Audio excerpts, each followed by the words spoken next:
Hello friends, welcome to another video of Excel. आज की video में हम डिस्कस करेंगे कि फार्मूलाज में डॉलर को कैसे यूज़ करना है। उससे पहले हम समझ लेते हैं कि हम फार्मूला कैसे लगाते हैं।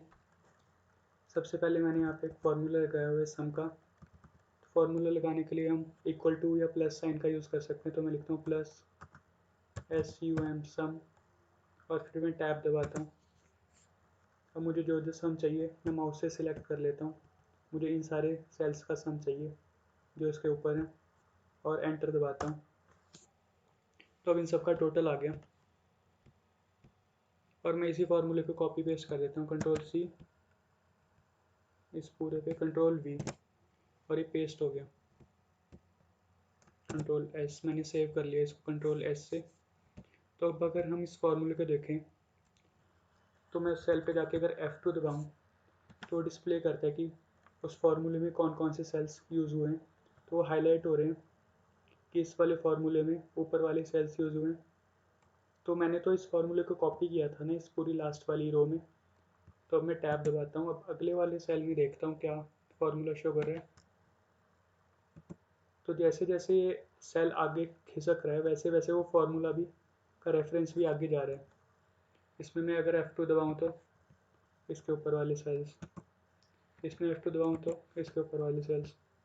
इसी तरह अगर मैं इस फार्मूले को कॉपी करके कहीं और पेस्ट करता हूँ और अब F2 दबाता हूँ तो इस वाले फार्मूले में इसके ऊपर वाले सेल्स। तो मतलब जैसे जैसे मेरा सेल आगे मूव कर रहा है जिसमें फार्मूला लगा हुआ है वो वाला, वैसे वैसे मेरे ऊपर वाले सेल्स का रेफरेंस भी मूव कर रहा है।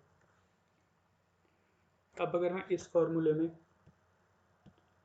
एक चेंज कर दूं क्या कि मैं इसमें डॉलर लगा दूं इसके साथ, यानी कि ऐसे इसका जो सेल है उस पर जा इस पर कर्सर ले जाके और F4 अगर मैं दबाता हूँ तो इसके साथ डॉलर आ जाएगा। तो मैं क्या करूँगा, इन दोनों के साथ डॉलर लगा देता हूँ F4 और इसमें डॉलर आ गया और एंटर। अब जब मैं इस पर F2 दबाता हूँ तो ये तो ऊपर वाली सेल्स का रेफरेंस ले रहा है। अब मैं इस फॉर्मूले को कॉपी करके यहाँ पे पेस्ट करता हूँ। अब देखना, अब मैंने यहाँ पे पेस्ट किया तो इस पर F2 करता हूँ तो अब वो वही रेफरेंस ले रहा है, वो रेफरेंस मूव नहीं हो रहा। तो डॉलर का क्या यूज़ है कि वो फिक्स कर देता है रेफरेंस को, समझे। जैसे अब यहाँ पे कोई डॉलर नहीं है तो वो अपने हिसाब से ले रहा है। मैं वापस से इस फॉर्मूले को कॉपी पेस्ट करता हूँ Ctrl+C Ctrl+V। तो जब भी हम फार्मूले को कॉपी पेस्ट करते हैं कहीं पे तो वहाँ पे डॉलर का यूज़ होता है कि हमें रेफरेंस को मूव करवाना है या नहीं करवाना। अब जैसे मैंने फार्मूला कॉपी पेस्ट किया है और इसमें डॉलर था इसलिए अब वो रेफरेंस वहीं का उठा रहे हैं, वो फिक्स हो गया डॉलर की वजह से। तो डॉलर के एक तो हम सेल का रेफरेंस ऐसे दे सकते हैं, फॉर एग्जांपल A3, एक दे सकते हैं डॉलर के साथ $A $3। अब क्या वो ये वाला जो है ये फिक्स्ड रेफरेंस हो गया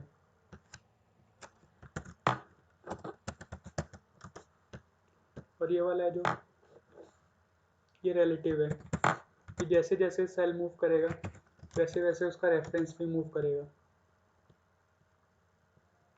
यानी मैं इसके साथ लिख देता हूँ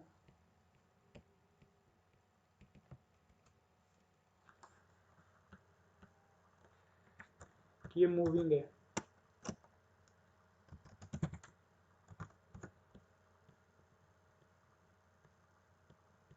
कि जैसे हम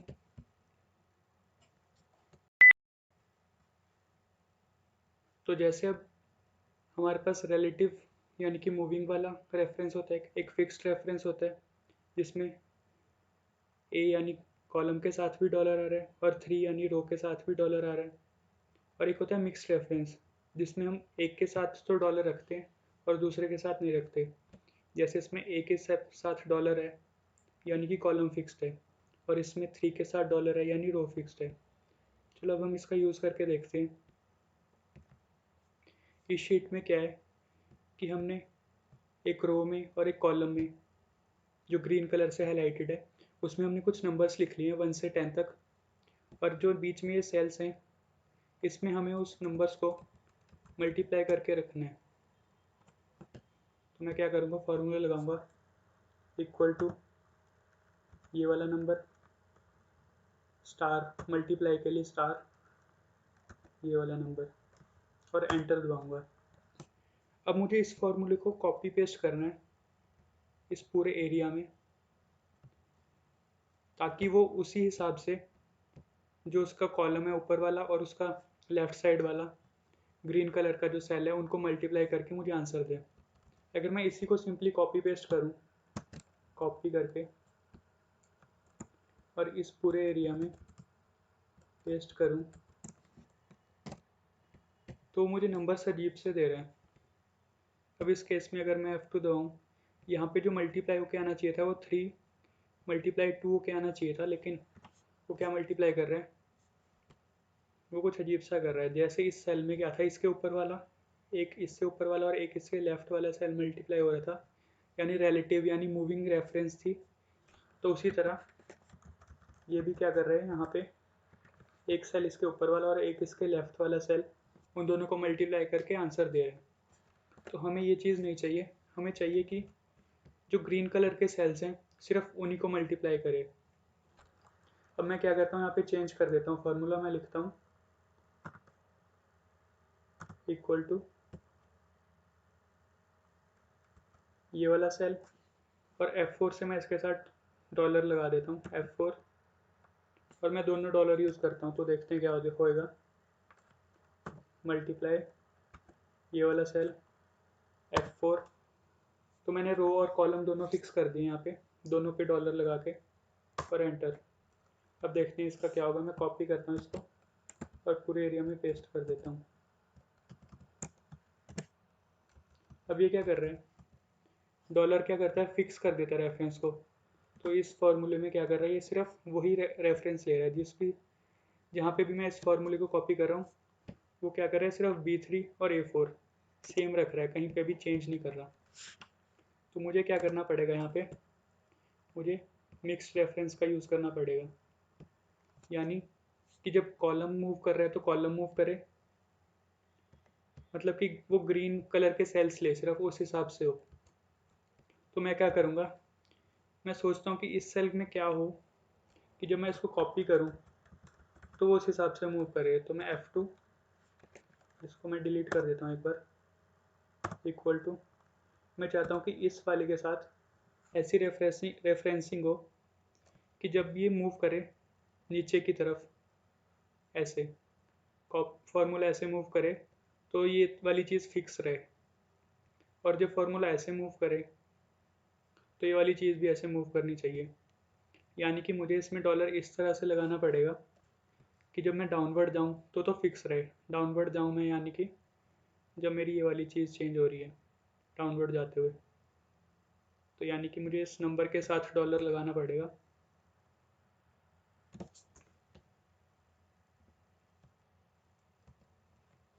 मल्टीप्लाई, और जब मैं इस वाले सेल को लूँ तो क्या होना चाहिए कि जब मैं ऐसे जा रहा हूँ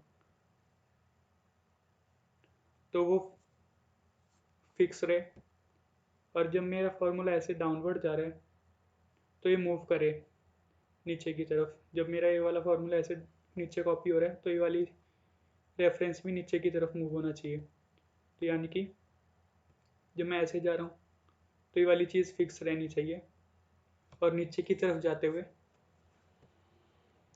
मेरा जो कॉलम है वो मूव करना चाहिए। तो उसके लिए मैं क्या करूँगा, ए के साथ डॉलर लगाऊंगा। अब ए के साथ डॉलर लगाने से क्या होगा कि मेरा ए फिक्स रहेगा। जब मैं इस वाले सेल से ऐसे मूव करूँगा तो ये जो ग्रीन कलर का जो ये रेफरेंस है ये ऐसे नहीं मूव करेगा, ये ए पे ही रहेगा। पर जब मैं ऐसे डाउनवर्ड मूव करूँगा तो वो रेफरेंस मूव करेगा। अब करके देख लेते हैं इसको, कॉपी पेस्ट, Ctrl+C,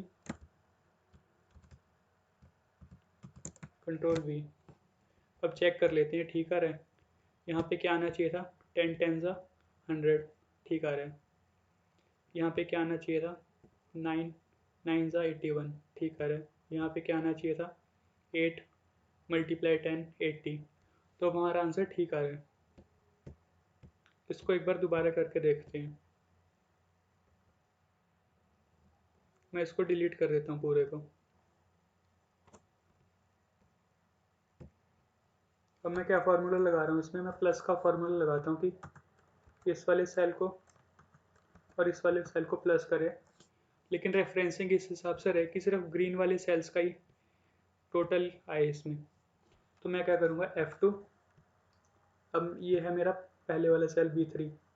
मैं चाहता हूँ कि जब मैं नीचे की तरफ ऐसे मूव करूँ तो मूव ना हो, लेकिन जब ऐसे मूव करूँ तो मूव हो। तो उसके लिए मुझे इसको फिक्स करना पड़ेगा, क्योंकि जब मैं नीचे की तरफ जा रहा हूँ तो मेरे नंबर्स चेंज हो रहे हैं, यानी कि ये वाले नंबर को फिक्स करना पड़ेगा मुझे। तो मैं नंबर यानी कि 3 के साथ डॉलर लगा दूंगा। और इस वाले केस में यानी ये वाला सेल, जब मैं फार्मूले को ऐसे मूव करूँ तो वो मूव ना हो। ऐसे मूव करूँ मतलब ये वाली चीज़ मूव ना हो, यानी इसको फिक्स करने के लिए इसके साथ डॉलर लगाना पड़ेगा। तो मैं ए के साथ अल्फ़ाबेट के साथ डॉलर लगा देता हूँ। और जब मैं ऐसे मूव करूँ डाउनवर्ड तो ये वाली चीज़ मूव हो, तो यानी इनके साथ नंबर के साथ डॉलर नहीं लगेगा इस वाले केस में, इसलिए मैंने 4 के साथ डॉलर नहीं लगाया। और मैं एंटर दबाता हूँ। इस फार्मूले को मैं कॉपी कर लेता हूँ और पूरे एरिया में पेस्ट कर देता हूँ। चेक करते हैं क्या मैंने ठीक किया, चेक कर लेते हैं। अब यहाँ का टोटल क्या आना चाहिए था, 4 + 5, 4 + 6, तो ये 10 आ रहा है, ये ठीक है। यहाँ का चेक कर लेते हैं, 9 + 4, ये भी ठीक आ रहा है, 13। तो ठीक है। तो आपको डॉलर का कंसेप्ट समझ आ गया होगा। हमारे पास डॉलर में जिसके साथ हम डॉलर लगा देते हैं वो चीज़ फिक्स हो जाती है। अगर हम डॉलर नहीं लगाते तो रिलेटिव रेफरेंस होती है, मूविंग होती है। जैसे जैसे हम फार्मूले को शिफ्ट करेंगे वैसे वैसे रेफरेंस भी शिफ्ट होगी। फिक्स रेफरेंस में हमेशा फिक्स रहती है, उसमें कॉलम और रो दोनों के साथ डॉलर आता है। और मिक्स रेफरेंस में हमारी मर्जी होती है, हमें एक को फिक्स रखना होता है और एक को मूविंग रखना होता है। जैसे इसमें ए के साथ डॉलर है, मतलब हमारा ए कॉलम फिक्स हो गया और 3 यानी रो मूविंग है। और इस वाले केस में रो के साथ डॉलर है, यानी जो रो है वो फिक्स है और कॉलम ए मूविंग है, यानी कॉलम जब मूव करेगा ABCD वो मूव करेगा, लेकिन जो रो है 3 वो फिक्स रहेगी। तो थैंक यू फ्रेंड्स, आज की वीडियो में इतना ही। Thank you for watching.